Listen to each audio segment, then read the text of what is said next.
Hello दोस्तों, नमस्कार दोस्तों, स्वागत है आपको आपके अपने चैनल सोशल प्लेटफॉर्म पर। दोस्तों, हमने कल कुछ क्वेश्चनों पर बात की थी। उसी क्रम में हम यूजीसी नेट से संबंधित पॉलिटिकल साइंस से संबंधित कुछ नए क्वेश्चनों पर बात करेंगे, जो हमारा राज्य परिभाषा और निर्माणक तत्वों से संबंधित रहेगी कि राज्य की परिभाषा क्या है, उसके निर्माणक तत्व कौन से हैं। द मॉडर्न स्टेट के लेखक निम्नलिखित में से कौन है? मैकआवर। तो 1882 से 1870 तक आर.एम. मैकआवर पेश रहे। ये एक प्रसिद्ध समाजशास्त्री थे। मैकआवर मूल रूप से एक बहुलवादी विचारक थे। इसने अपनी प्रसिद्ध रचना द मॉडर्न स्टेट 1926 में प्रकाशित होती है के अंतर्गत इस बात का उल्लेख किया है कि मानव अपनी सामाजिक प्रवृत्तियों की संतुष्टि के लिए मानव अपनी सामाजिक प्रवृत्तियों को संतुष्ट करने के लिए अनेक सहचारियों या संगठनों का निर्माण करता है। राज्य उन्हीं सहचारियों में से एक सहचार्य है। राज्य सभी सहचारियों पर नियंत्रण स्थापित करने तथा उनके मध्य तालमेल या समन्वय स्थापित करने का कार्य करता है। ये मैकआवर पेज कहते हैं। राज्य के आवश्यक तत्व कौन कौन से?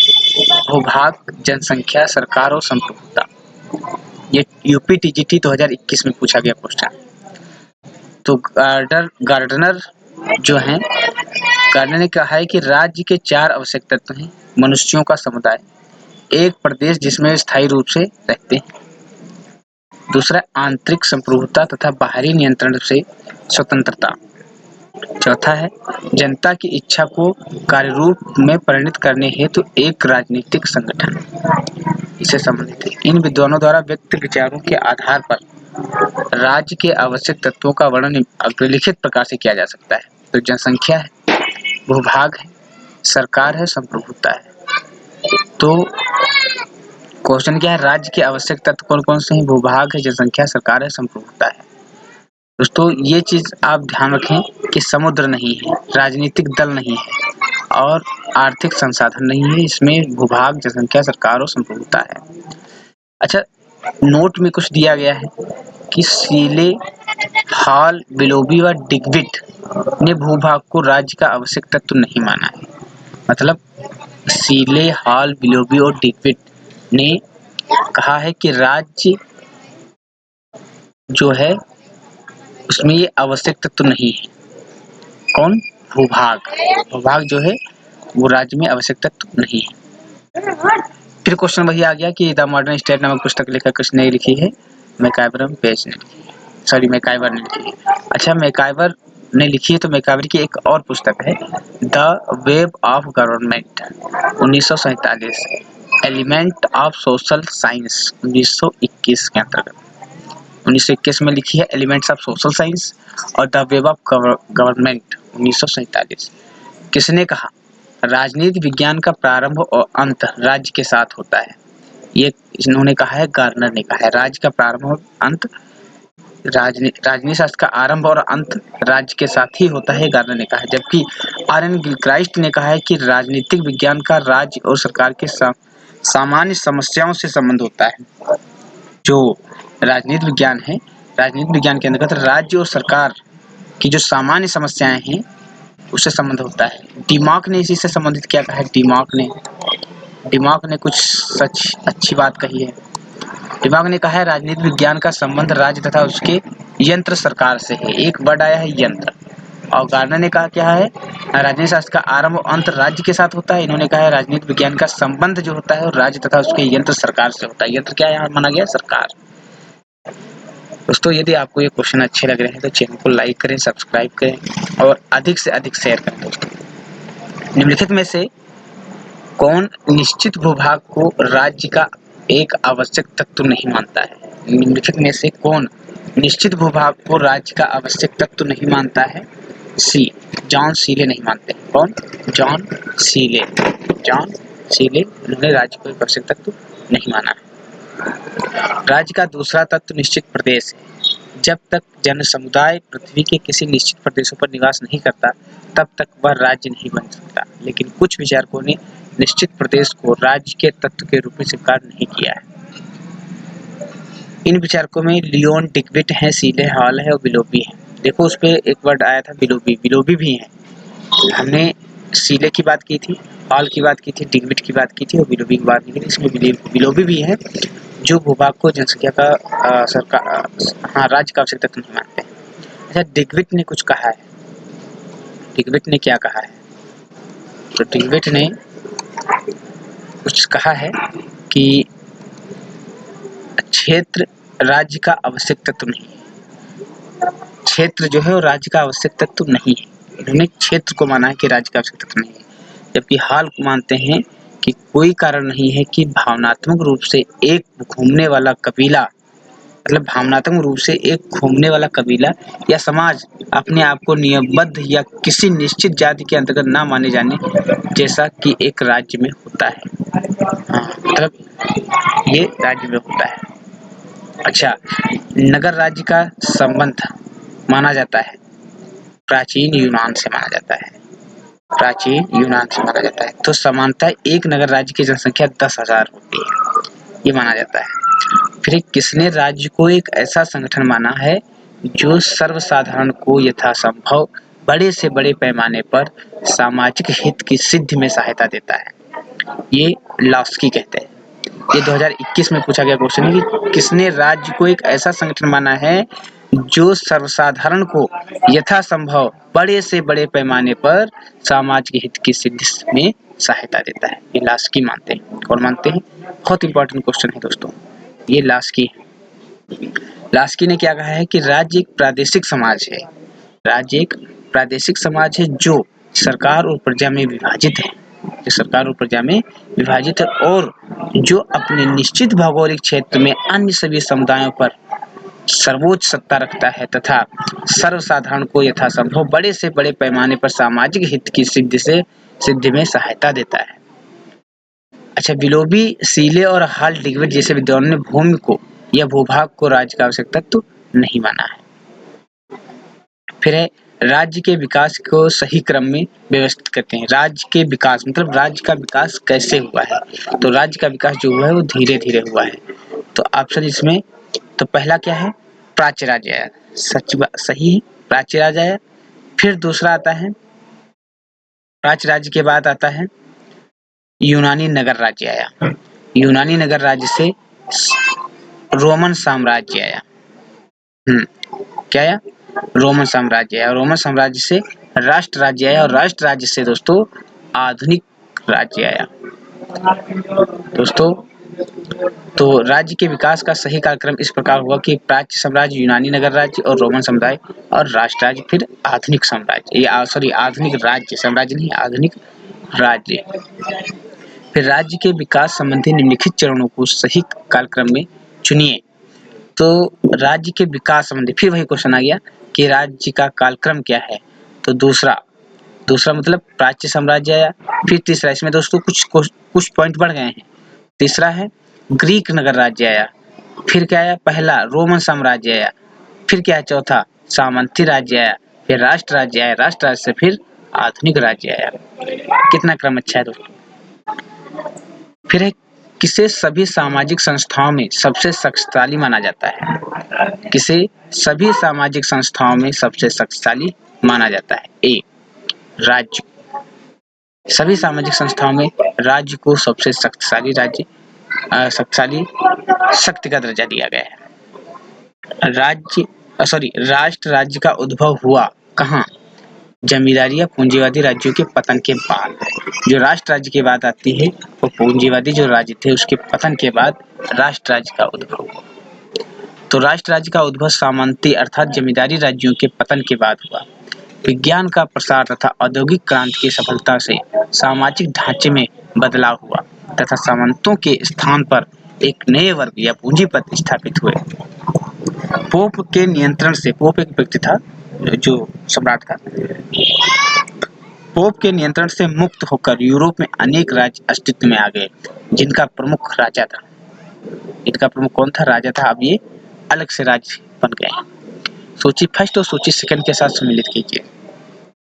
राज्य एक संपूर्ण समुदाय है, ये किसने कहा था? तो राज्य एक संपूर्ण समुदाय है। इसकी बात करने वाले कौन है? ए का है पहला। तो राज्य एक संपूर्ण समुदाय है, अरस्तू ने कहा है। किसने कहा है? अरस्तू ने कहा है। फिर नेक्स्ट क्वेश्चन है, राज्य मानव अवयव का ही प्रतिरूप है। राज्य मानव अवयव का ही प्रतिरूप है। इसकी बात करने वाले हैं ब्लेट्सली। कौन? ब्लेट्सली। फिर राज्य शक्ति है, ये कौन कहते हैं? ट्रेटस्के। ये राज्य को शक्ति के रूप में देखते हैं, जबकि जैसमिल राज्य का मूल्य वही है जो इसमें रहने वाले व्यक्तियों का मूल्य है। मतलब राज्य का मूल्य वही है जो राज्य में रहने वाले लोगों का है, व्यक्तियों का है। इसमें ऑप्शन बी सत्य होगा। फिर है, हाँ, तो राज्य एक संपूर्ण समुदाय है। राज्य को समुदाय कौन मानते हैं? अरस्तू मानते हैं। राज्य मानव अवयव का ही प्रतिरूप है, क्योंकि जैसा मानव है वैसा राज्य, ये ब्लेट्सली मानते हैं। राज्य शक्ति है, ट्रेटस्के मानते हैं। राज्य का मूल्य वही है जो इसमें रहने वाले व्यक्तियों का है, ये जैसमिल का है। किसका है? जैसमिल का है। फिर अभिकथन ए क्या कह रहा है? जनसाधारण और राज्य एक ही हैसियत के। जनसाधारण और राज्य एक ही हैसियत के हैं। कारण कह रहा है कि जनसाधारण राज्य का सृजन करते हैं। जनसाधारण राज्य का सृजन करते हैं। तो इसमें क्या सही होगा? सही, जैसा ऐसी बात है, जनसाधारण और राज्य एक ही हैसियत के हैं। ये बात ब्लेट्सली भी कह रहे हैं और जैसमिल कह रहे हैं। देखो पर ये ब्लेट्सली राज्य मानव अवयव का ही प्रतिरूप है, मतलब ये भी बात कर रहे हैं, और जैसमिल भी कह रहे हैं राज्य का वही मूल्य जो इसमें रहने वाले व्यक्तियों का है। तो ये भी कथन सही है। जनसाधारण और राज्य एक ही हैसियत के हैं। दूसरा है जनसाधारण राज्य का सृजन करते हैं। सही बात है, लोग ही राज्यों का निर्माण करते हैं, तो जनसाधारण ही राज्य का निर्माण करते हैं। ए और आर दोनों सत्य हैं। आर ए की सही व्याख्या भी है, तो यहाँ पर ऑप्शन ए सत्य है। जनसाधारण एवं राज्य एक ही हैसियत के हैं। जनसाधारण राज्य का सृजन करते हैं। जनसाधारण से तात्पर्य आम लोगों या जनता के समूह से है। समझ गए दोस्तों? फिर नेक्स्ट क्वेश्चन है कि यूनानी नगर राज्य का आधुनिक नाम क्या है? यूनानी नगर राज्य का आधुनिक नाम क्या है? राज्य। यूनानी नगर राज्य का आधुनिक नाम क्या है? राज्य। तो नगर राज्य में प्रत्यक्ष प्रजातंत्र की व्यवस्था थी, जबकि यहाँ हमारे यहाँ जो प्रजातंत्र है वो अप्रत्यक्ष प्रजातंत्र है, जबकि नगर राज्य में जो प्रजातंत्र था वो प्रत्यक्ष था। इस चीज को ध्यान रखना है, क्योंकि एग्जामिनर क्वेश्चन पूछता है तो आपको फंसाने के लिए कई तरीके से क्वेश्चन रख देगा, आप समझ नहीं पाएंगे। तो समझने के लिए दोस्तों ये जरूरी है कि आप उस चीज को, पॉइंटों को समझें। फिर नेक्स्ट क्वेश्चन है, आधुनिक राज्य के विकास के लिए कौन सा तत्व उत्तरदायी है? तो आधुनिक राज्य के विकास के लिए कौन सा तत्व उत्तरदायी है? ये ऑप्शन सी सही है, राष्ट्रीय चेतना का विकास। क्योंकि आधुनिक राज्य के विकास के लिए वैज्ञानिक प्रगति काम नहीं आई थी, प्राचीन संस्कृत का उत्थान ये भी काम नहीं आया था, धर्म का बढ़ता प्रभाव नहीं आया था। राष्ट्रीय चेतना से ही लोग उपनिवेशवाद से छुटकारा पाने की चेष्टा की। समझ गए दोस्तों? तो आधुनिक राज्य के विकास के लिए राष्ट्रीय चेतना का विकास उत्तरदायी है। आधुनिक युग में राष्ट्र और राज्य प्रायः एकाकार हो गए हैं। देखिए आज का समय जो है वो राष्ट्र और राज्य एक ही माने जाने लगे हैं, लेकिन नहीं दोस्तों, राष्ट्र और राज्य में अंतर होता है। राज्य की सीमाओं को राष्ट्रीय सीमाएं कहा जाता है, और जबकि राज्य के हित को राष्ट्र हित कहा जाता है। राज्य के हित को राष्ट्र हित कहा जाता है। फिर है, राज्य के विकास में कौन सा तत्व सहायक रहे? तो राज्य के विकास में कौन से तत्व सहायक रहे हैं? डी, उपर्युक्त सभी। कौन? उपर्युक्त सभी।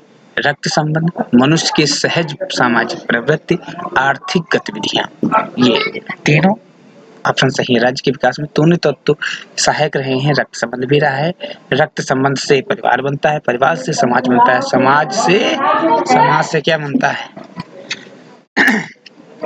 समाज से बनता है राज्य। फिर दोस्तों, राज्य के विकास में मुख्य भूमिका के द्वारा निभाई गई है। किसके द्वारा निभाई गई है? सी, रक्त संबंध, धर्म, सत्य, राजनीतिक चेतना, आर्थिक गतिविधियां। किसने कहा रक्त संबंध समाज का निर्माण करता है और क्रांति में समाज राज्य का निर्माण करता है? ये मैकाइवर ने कहा है। कितनी अच्छी बात है। मैकाइवर का कथन है कि रक्त संबंध समाज का जन्म देता है और क्रांति में समाज राज्य बना देता है। तो स्थायी कानून को बनाने तथा लागू करने की स्वतंत्रता, अधिकारों को प्रदान करने की क्षमता और दायित्वों के निर्वहन का अंतर्राष्ट्रीय विधि के अंतर्गत होना है, ये राज्य कहलाता है। ठीक है दोस्तों, स्थानीय कानूनों को बसाने तथा लागू करने की स्वतंत्रता, अधिकारों को प्रदान करने की क्षमता और दायित्वों के निर्वहन का अंतर्राष्ट्रीय विधि के अंतर्गत होना है। इसमें ऑप्शन सही है डी, राज्य कहलाता है। क्या कहलाता है? राज्य कहलाता है। जनता के लोकप्रिय मत द्वारा संविधान के संशोधन की पद्धति पाई जाती है स्विट्जरलैंड में, पाई जाती है स्विट्जरलैंड में। तो भारत के लोकप्रिय मत द्वारा संविधान के संशोधन की पद्धति पाई जाती है स्विट्जरलैंड में, पाई जाती है स्विट्जरलैंड में। तो स्विस संविधान एक कठोर संविधान है, अर्थात उसमें संशोधन करने के लिए सामान्य कानून के निर्माण की प्रक्रिया से भिन्न एक विशेष प्रक्रिया का अपनाना होता है। फिर है राज्य की उत्पत्ति कैसे होती है? देवी सिद्धांत क्या है? संविदा सिद्धांत यानी समझौतावादी सिद्धांत क्या है? विकासवादी सिद्धांत और मार्क्सवादी सिद्धांत क्या है? तो नीचे दिए गए दो वक्तव्यों में एक अभिकथन है और दूसरा कारण दिया गया है। अभिकथन क्या है कि सामाजिक समझौता राज्य के निर्माण के लिए समझौता करने के तरीका प्रस्तुत करता है। ठीक है दोस्तों। फिर है यह प्राकृतिक अवस्था में नागरिक समाज के संक्रांति काल में इंगित करता है। हाँ, ये भी सही है क्योंकि सामाजिक समझौता से ही राज्य का निर्माण होता है, ये समझौतावादी मानते हैं। और ये प्राकृतिक अवस्था में हुआ था, ये भी सही है। तो ए और दोनों सत्य, आर ए की सही व्याख्या है। इसमें ऑप्शन ए सत्य है। कौन है? ऑप्शन ए सत्य। सामाजिक समझौता सिद्धांत राज्य की उत्पत्ति का एक महत्वपूर्ण सिद्धांत है। इस सिद्धांत के अनुसार राज्य एक दैवीय संस्था न होकर मानवीय संस्था है, जिसका निर्माण व्यक्तियों द्वारा पारस्परिक समझौते के आधार पर किया गया है। फिर राज्य की उत्पत्ति के विषय में निम्नलिखित में कौन सा एक सर्वाधिक पुरातन सिद्धांत है? राज्य की उत्पत्ति में मतलब देवी सिद्धांत। जैसे मतलब देवी सिद्धांत ही सबसे पुराना सिद्धांत है। राज्य की उत्पत्ति में लोगों ने कहा है कि जो राज्य की उत्पत्ति हुई है वो देवी देवताओं ने की है। तो ऑप्शन यहाँ पर डी माना गया है। कब? ये पुरातन मतलब पुराना सिद्धांत है। विकासवादी सिद्धांत की मान्यता है कि राज्य विकास की मंद प्रक्रिया का परिणाम है। मतलब जो विकासवादी है वो मानते हैं राज्य विकास की मंद प्रक्रिया का परिणाम है। मतलब धीरे धीरे राज्य का विकास हुआ है। तो विकासवादी सिद्धांत के अनुसार राज्य का विकास धीरे धीरे हुआ है। पहले परिवार, फिर गोत्र, फिर तब गांव और गांव से जिला और जिले से राज्य का विकास हुआ, अर्थात इसमें भी धीरे धीरे इसका विकास हुआ है। ये निश्चित क्रम चलता रहता है। फिर है राज्य की उत्पत्ति का सबसे प्राचीनतम सिद्धांत कौन सा है? फिर वहीं पर आ गया देवी सिद्धांत। ठीक है, तो देवी उत्पत्ति के सिद्धांत को सबसे प्राचीन माना जाता है। ऐतिहासिक या विकासवादी सिद्धांत को वर्तमान में सर्वमान्य माना जाता है। निम्न में से कौन सा जोड़ा सही नहीं है?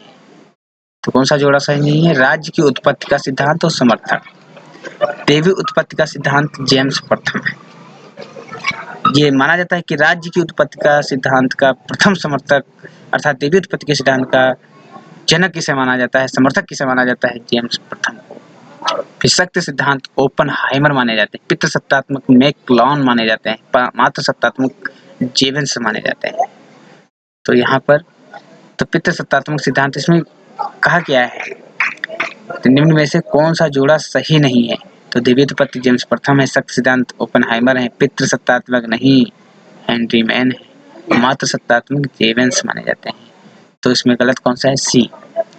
तो हाँ, अब देखो दोस्तों यहाँ पर सुमेल किस प्रकार किया गया है। राज्य की उत्पत्ति के सिद्धांत समर्थक देवी उत्पत्ति का सिद्धांत जेम्स प्रथम है, शक्ति सिद्धांत ओपनहाइमर है, मात्र सत्तात्मक परिवार के समर्थक जेवेंस है और पितृसत्तात्मक सिद्धांत के प्रतिपादक सर हेनरी मैन है। तो राज्य की उत्पत्ति के सामाजिक अनुबंध सिद्धांत का प्रथम लेखक कौन था? Richard Hooker. राज्य की उत्पत्ति के सामाजिक अनुबंध या सामाजिक समझौता सिद्धांत का प्रथम लेखक कौन था? Richard Hooker. सामाजिक समझौता पर सबसे पहले बात करने वाले कौन थे? Richard Hooker. कौन? नाम याद रखना दोस्तों, बहुत इंपॉर्टेंट नाम है, रिचर्ड हुकर। Richard Hooker. तो राज्य की उत्पत्ति के सामाजिक अनुबंध सिद्धांत के प्रथम लेखक रिचर्ड हुकर हैं। इस समझौता सिद्धांत की व्याख्या अपनी पुस्तक the law of lexical polity में किया है। लेक्सिकल पॉलिटी में की है। समझौता सिद्धांत की विस्तृत व्याख्या हाब्सबर्ग तथा रूसो ने किया है। मतलब भले ही हाब्सबर्ग रूसो का नाम समझौतावाद के से जुड़ गया हो, लेकिन इसमें इस चीज को ध्यान रखने योग्य बात है दोस्तों कि रिचर्ड हुकर जो पहले व्यक्ति थे जो समझौतावाद की बात किए हैं अपनी पुस्तक में। पढ़ी कौन सी पुस्तक? The law of lexical polity में। निम्नलिखित में से कौन सा सिद्धांत राज्यों की उत्पत्ति के संबंध में सही नहीं? निम्नलिखित में से कौन सा सिद्धांत राज्यों की उत्पत्ति से संबंध में सही नहीं है? सी, ब्रेड सिद्धांत। राज्य की उत्पत्ति के संबंध में दैवीय उत्पत्ति का सिद्धांत, मातृ सत्तात्मक सिद्धांत, पितृ सत्तात्मक सिद्धांत, संविदा सिद्धांत, मार्क्सवादी सिद्धांत और विकासवादी सिद्धांत, शक्ति का सिद्धांत आदि पाए जाते हैं। ब्रेड नामक राज्य की उत्पत्ति की कोई सिद्धांत नहीं है। हाँ, तो इसमें क्या कहा गया है? कौन सा सिद्धांत राज्य की उत्पत्ति के संबंध में सही नहीं है? ब्रेड नहीं है। मार्क्सवादी सिद्धांत है, बल सिद्धांत है, दैवीय उत्पत्ति सिद्धांत है, ब्रेड नहीं है। फिर राज्य की उत्पत्ति के सिद्धांत के संबंध में निम्नलिखित में से कौन सा जोड़ा सही नहीं है? राज्य की उत्पत्ति के सिद्धांत के संबंध में निम्नलिखित में से कौन सा जोड़ा सही नहीं है? जोड़ा कौन सा सही? थॉमस हॉब्स सर्वशक्तिमान राज्य है, मतलब राज्य को इस प्रमुख मानते हैं, व्यक्ति को गॉड मान देते हैं, जबकि जॉन लॉक सीमित राज्य की बात करते हैं। फ्रेडरिक एंगल्स प्राकृतिक सामाजिक विकास की उत्पत्ति, ये गलत है, और रूसो लोकतांत्रिक राज्य की बात करते हैं। तो फ्रेडरिक एंजल्स का संबंध वैज्ञानिक समाजवाद से है, जिसका संबंध कार्ल मार्क्स से भी है। तो एंजल्स वैज्ञानिक समाजवाद के जनक कार्ल मार्क्स के मित्र हैं। साम्यवादी राज्य की घोषणा शोषण का यंत्र मानते हैं। साम्यवादी राज्य को किसका क्या मानते हैं? शोषण का यंत्र मानते हैं। फिर निम्नलिखित में से कौन सा राज्य की उत्पत्ति के मार्क्सवादी सिद्धांत की आलोचना है? तो ऑप्शन ए सही है। यह कि राज्य एक दमनकारी संस्था है और हमेशा से ऐसा है, यह विश्वास करना कठिन है। तो ये इसमें आलोचना की गई है। फिर क्या है? अच्छा, मार्क्सवादी चिंतन के अंतर्गत राज्य को एक वर्गीय तथा दमनकारी संस्था के रूप में चित्रित किया है। क्यों? इनका मानना है कि राज्य रूपी वर्गीय संस्था का उद्भव तब होता है जब समाज वर्गों में बंट गया है, क्योंकि जब आदिम साम्यवादी अवस्था थी तो उस समय समाज वर्गहीन था, मतलब वर्ग समाज में नहीं थे। उस दौर में राज्य नहीं था। जब दास युग में वर्गों का उदय हुआ तो उसी दौर में राज्य रूपी संस्था का उदय हुआ। राज्य का मुख्य उद्देश्य धनवान वर्ग के हितों की रक्षा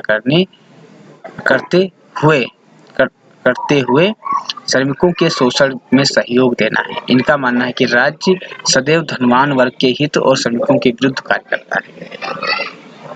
निम्नलिखित में से कौन सा यह राज्य या स्टेट की उत्पत्ति के ऐतिहासिक विकासवादी सिद्धांत का सही वर्णन करता है? तो बी ऑप्शन सही है। राज्य एक ऐतिहासिक विकास या क्रमिक विकास का परिणाम है। यह एक सतत विकास है, हमेशा विकास की प्रक्रिया में रहता है। फिर दोस्तों नेक्स्ट क्वेश्चन है कि ग्रामसी के अनुसार राज्य एक वर्ग द्वारा दूसरे वर्ग पर आधिपत्य के कारण अस्तित्व में आया है। मतलब ग्रामसी कहते हैं राज्य का जो अस्तित्व आया है एक वर्ग का दूसरे वर्ग पर आधिपत्य स्थापित करने के कारण आया है।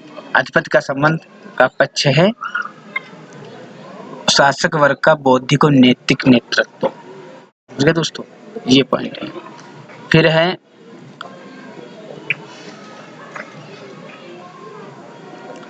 तो ग्रामसी जो है आप इनका एक्सप्लेनेशन यहाँ से पढ़ें। फिर निम्नलिखित में से कौन राज्य की हिंसा में शोषण के यंत्र के रूप में भर्त्सना करता है? इसमें ऑप्शन ए और बी दोनों सही है, क्योंकि सोरेल भी करते हैं और क्रपोटकिन भी करते हैं। क्रपोटकिन ये भी करते हैं कि राज्य की हिंसा और शोषण का यंत्र मानते हैं, तो इसकी आलोचना की है। फिर है सामान्यतः नगर राज्य की अवधारणा किससे संबंधित है? प्राचीन यूनान से संबंधित है। प्राचीन यूनान से संबंधित है। राज्य के विकास में सामंतवादी राज्य निम्नलिखित में से किसका उत्पत्ति है? रोमन साम्राज्य का। किसका? रोमन साम्राज्य का। किसने कहा कि राज्य वर्ग शासन का एक अंग है, एक दूसरे द्वारा दूसरे के दमन का अंग है? ये ऑप्शन ए सही है, मार्क्स के द्वारा। मार्क्स ने कहा है कि राज्य वर्ग शासन का एक अंग है, एक वर्ग दूसरे के दमन का अंग है। किसने कहा कि सबसे निकृष्ट राज्य भी सबसे उत्कृष्ट अराजकता से अच्छा है? हॉब्स ने कहा है। मतलब सबसे निकृष्ट राज्य मतलब सबसे गिरा हुआ राज्य जो है वो उत्कृष्ट अराजकतावाद से अच्छा है। मतलब राज्य में अराजकता नहीं होनी चाहिए, मारकाट मारपीट ये सब कुछ नहीं होना चाहिए। फिर है प्रत्येक राज्य में एक इच्छा होती है। सही बात है, प्रत्येक राज्य में एक इच्छा होती है जो विधिक रूप से अन्य सभी इच्छाओं पर प्रबल होती है। विधिक मतलब कानूनी रूप से प्रबल होती है। इसका दृष्टिकोण व्यक्त किया गया है रूसो द्वारा। ये सामान्य इच्छा की बात करते हैं दोस्तों। फिर है इसका एक्सप्लेनेशन है प्रत्येक राज्य में एक इच्छा होती है जो विधिक रूप से अन्य सभी इच्छाओं पर प्रबल होती है। निम्नलिखित में से कौन सी क्रांति राज्य की उत्पत्ति के दैवीय सिद्धांत के पतन का कारण नहीं? तो कौन सी क्रांति दैवीय पतन का कारण नहीं है? 1857 की भारतीय क्रांति ये नहीं है। जबकि दैवीय सिद्धांत की आलोचना या पतन का कारण रही है 1688 की क्रांति, 1776 अमेरिकन क्रांति और 1789 फ्रांसीसी क्रांति। 1857 की क्रांति भारतीय क्रांति है। निम्नलिखित में से कौन सा कथन मार्क्स के राज्य की अवधारणा के अनुरूप नहीं है? तो बी ऑप्शन है, राज्य पृथ्वी पर ईश्वर का अवतरण है। राज्य पृथ्वी पर ईश्वर का अवतरण है।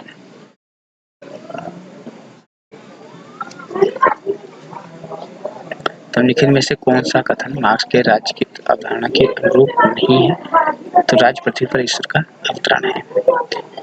फिर है यह सत्य है कि जहाँ दमनकारी शक्ति नहीं होती वहाँ राज्य नहीं होता, परंतु शक्ति के प्रयोग से ही राज्य का निर्माण नहीं होता। अन्यथा दस्युपोत अथवा विद्रोहकारी सेना भी एक राज्य कही जा सकती है। यह किसका कथन है? मैं रॉबर्ट मैकाइवर का है। कितना स्टेटमेंट अच्छा है दोस्तों। फिर है कि सूची फर्स्ट का सूची सेकंड के साथ मिलान। राज्य एक पूर्ण समुदाय है, ये तो अरस्तु है ही जानते हो। राज्य मानव अवयव का ही प्रतिरूप है। प्लेंटसली ऊपर ही पढ़ा है दोस्तों। राज्य मानव स्वभाव के सार्वभौम सिद्धांतों का अनुक्रमिक उपलब्धि के प्रकाश है। इसको याद रखना है दोस्तों कि राज्य मानव स्वभाव के सार्वभौमिक या सार्वभौम सिद्धांतों की अनुक्रमिक उपलब्धि है। प्रकेश राज्य परिवार में उसके सामूहिक कार्यों का संबंध है। ये बोंदा है। कौन कहते हैं? बोंदा। आप कहते हैं ऑप्शन दे सकते हैं। फिर है निम्नलिखित कथनों इनके प्रश्नों के कथन है। एक को अवकथन ए और दूसरे को आर का नाम दिया गया है। आपको इनका ध्यान से परीक्षण करना है। नीचे दिए गए कोड से चयन करें। उत्तर ए सही है। ए और आर दोनों सत्य हैं, आर की सही व्याख्या है। तो ए मतलब ए अवकथन ए और दूसरे को आर कहा गया है। तो इसका कथन क्या है कि राज्य ना तो प्रभु के हाथ का कार्य है और ना ही सर्वोच्च भौतिक शक्तियों का परिणाम और ना ही संकल्प या रूढ़ की उत्पत्ति, ना ही परिवार मात्र का विस्तार। राज्य प्राकृतिक विकास की संस्था। ये ऑप्शन ए सही है। ए और दोनों सत्यारी की सही की व्याख्या है। किसने कहा रक्त संबंध समाज का निर्माण करता है, क्रांति में समाज राज्य का निर्माण करता है? मैकाइवर। किसने बात की है? मैकाइवर। यह किसने कहा कि आधुनिक राज्य का मुख्य पक्ष उसकी भूमि, शारीरिक हिंसा का साधनों पर एकाधिकार तथा उसकी वैधानिकता है? यह बात करते हैं ब्लेड्सली। कौन बात करते हैं? ब्लेड्सली। राज्य सरकार के संसाधनों से संगठित एक व्यक्ति है जो कानून का निर्माण एवं क्रियान्वयन करता है। किसने कहा? डाइसी ने कहा। किसने कहा? डाइसी। निम्नलिखित में से कौन सा राज्य का काल्पनिक सिद्धांत नहीं है? ऐतिहासिक सिद्धांत या विकासवादी सिद्धांत? किसने कहा किसी भी राज्य को उसके द्वारा प्रदान किए जाने वाले अधिकारों से जाना जाता है? लास्की माने जाते हैं। लास्की। फिर राज्य की उत्पत्ति के संबंध में कौन सा सिद्धांत इस धारणा से शुरू होता है कि राज्य की उत्पत्ति से पहले मानव प्राकृतिक अवस्था में रहते थे? ये ऑप्शन सामाजिक अनुबंध सिद्धांत के लोग मानते हैं। फिर है राज्य की उत्पत्ति का सबसे प्राचीन सिद्धांत कौन सा है? ए देवी उत्पत्ति का सिद्धांत। कौन? देवी उत्पत्ति का सिद्धांत। निम्न में से कौन सी क्रांति राज्य की उत्पत्ति के देवी सिद्धांतों के पतन का कारण नहीं है? 1857 की क्रांति। जिन सिद्धांतों में किसकी अनुसार राज्य की स्थापना जनता की इच्छा से हुई है। सामाजिक समझौते के सिद्धांत। सामाजिक संविदा के सिद्धांत का मुख्य रूप से यह कार्य करने का प्रयत्न करता है कि राजनीतिक बाध्यता के आधार पर व्याख्या गुड। ये कौन कार्य करता है? ये सामाजिक समझौता सामाजिक समतावादी सिद्धांत के रूप में। फिर है निम्न में से कौन सामाजिक संविदा के सिद्धांत के संबंध है? लाभ। सामाजिक संबंध कौन है? लाभ। हाब्स के सामाजिक समझौते में लोगों ने लेवियाथन को लगभग सभी अधिकार सौंप दिए। लेवियाथन जो इसकी पुस्तक है उससे संबंधित है कि इन्होंने कहा कि लोगों ने अपने सारे अधिकार सभी अधिकार लेवियाथन को सौंप दिए। किसने सामाजिक संविदा सिद्धांत की घटिया इतिहास, घटिया दर्शन, घटिया विधि के रूप में आलोचना की? सन हेनरी वैन ने सामाजिक सिद्धांत की घटिया इतिहास, घटिया दर्शन तथा घटिया विधि के रूप में आलोचना की है। किसने कहा? सन हेनरी वैन ने इसकी आलोचना की है। फिर है राज्य का संबंध गांधी जी के विचार इनमें से किसने प्रकट किया है? दार्शनिक अराजकतावादी। कौन? दार्शनिक अराजकतावादी। फिर है हाब्स के अनुसार प्राकृतिक अवस्था में मानवीय जीवन एकाकी था, निर्धन था, निंदनीय था, अल्पकालिक था, मतलब पशुवत जीवन जी रहा था प्राकृतिक अवस्था में मनुष्य। फिर है राज्य के स्वाभाविक होने पर किस वर्ग का विश्वास था? राज्य के स्वाभाविक होने का विकास किसका था? ए, आदर्शवादियों का। लॉक के अनुसार लोगों ने समझौता इसलिए किया था ताकि उनके अधिकारों की रक्षा हो सके। फिर यह निश्चित है कि सरकार की उत्पत्ति बल प्रयोग के परिणाम स्वरूप तथा बल प्रयोग द्वारा होती है। कथन किसका है? स्पेंसर का कहना है। स्पेंसर कहते हैं यह निश्चित है कि सरकार की उत्पत्ति बल प्रयोग के परिणाम स्वरूप तथा बल प्रयोग द्वारा होती है या हुई है, स्पेंसर मानते हैं। फिर है निम्नलिखित में से किसमें राज्य की उत्पत्ति के ऐतिहासिक सिद्धांत के तत्व पाए जाते हैं? मतलब राज्य की उत्पत्ति में किस सिद्धांत में ऐतिहासिक सिद्धांत के तत्व पाए जाते हैं? किसमें ऐतिहासिक सिद्धांत के तत्व पाए जाते हैं? ए, रक्त संबंध, धर्म, युद्ध, राजनीतिक चेतना, ये तत्व पाए जाते हैं ऐतिहासिक सिद्धांत में। रक्त संबंध भाईचारा भी होता है, मतलब रक्त संबंध से परिवार का निर्माण।